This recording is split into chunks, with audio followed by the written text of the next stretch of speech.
Let's begin with India's growth story.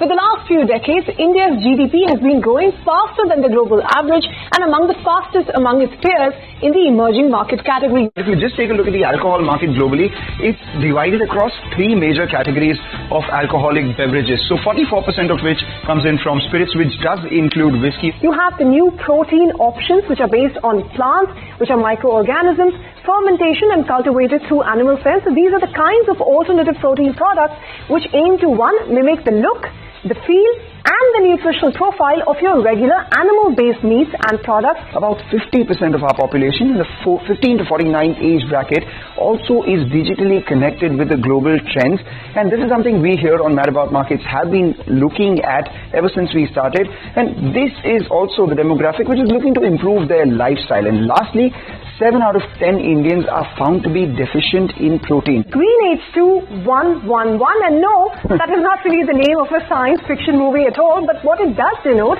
is simply global energy aspirations of achieving $1 for 1 kilo of green hydrogen within 1 decade. So that is what 111 is.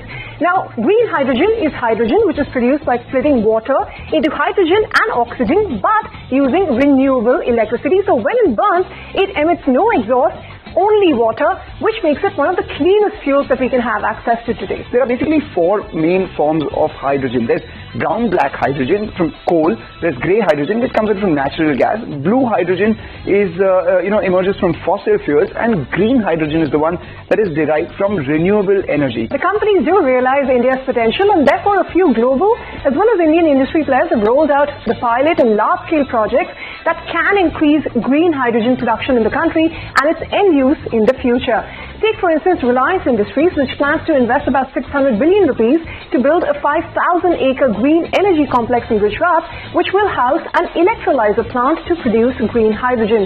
GAIL, that's another one. It is looking at locations to finalize a 10-megawatt electrolyzer plant, which is going to be one of the largest plants that will be announced or produced in future. In India, the sauces, dressings and condiments market is as big as 21,700 crores as of 2021 and likely to grow almost to 30,000 crores, 29,060 crores by 2026. In India itself, the YouTube creative ecosystem contributed almost 6,800 crore rupees to the Indian economy in 2020.